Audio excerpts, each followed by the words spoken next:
Welcome to the National Horseshoe Pitchers Hall of Fame and Museum.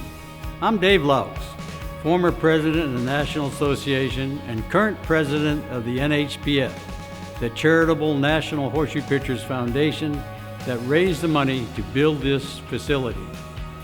In this video, our goal is to tell you a bit about the history of how this Hall of Fame, museum, and wonderful indoor pitching facility came to be.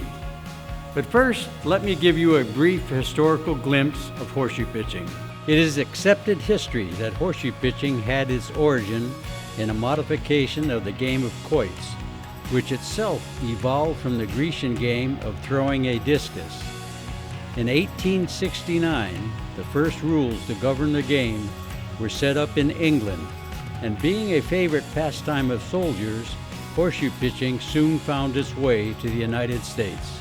It was 1909 when the first World Horseshoe Pitching Tournament was held in Bronson, Kansas, where Frank Jackson won the first of his 7 World Championships.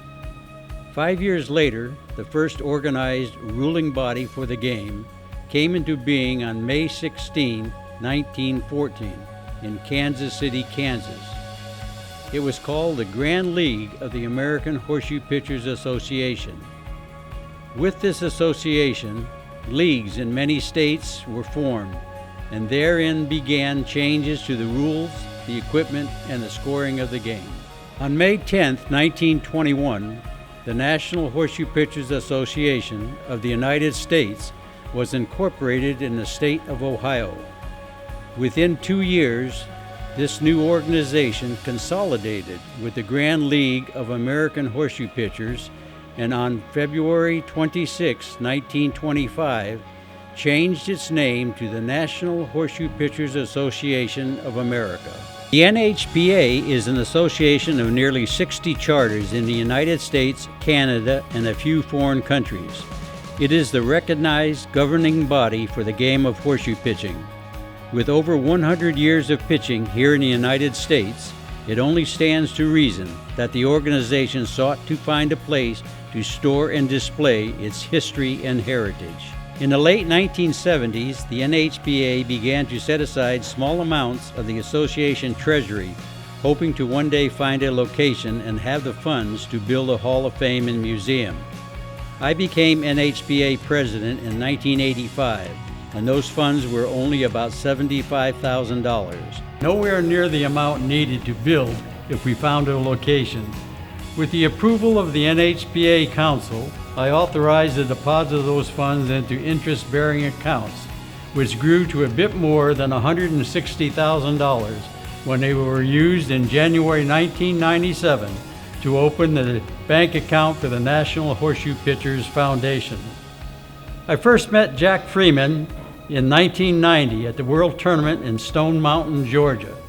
Jack was a prominent doctor of pathology in Nashville and an avid horseshoe pitcher who was about to buy some land to build indoor courts. Fast forward to the 1995 World Tournament. Jack offered to donate his 65 acres of land and 38 covered horseshoe courts in Jolton, Tennessee as a site for the NHPA Hall of Fame. The gift was contingent upon it being tax deductible.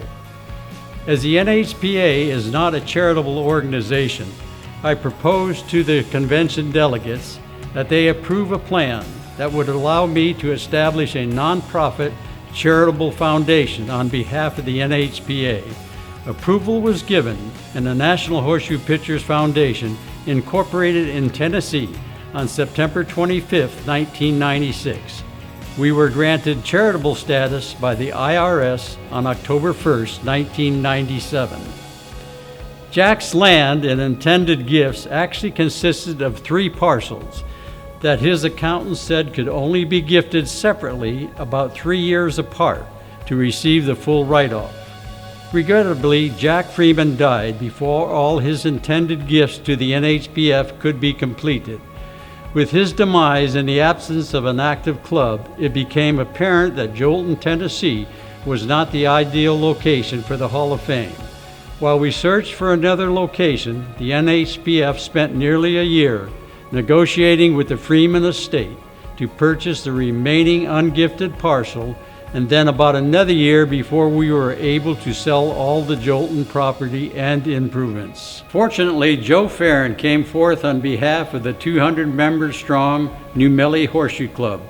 The club offered to oversee the operation of a Hall of Fame and court facility if it could be built in this area. After much investigation and discussion of other potential sites, it was felt that no better location could be found than the Quail Ridge Park site. This would put us at the crossroads of America. Negotiations began and land lease agreements were reached with the St. Charles County officials. On October 5th, 2007, this wonderful facility was dedicated and opened to the public.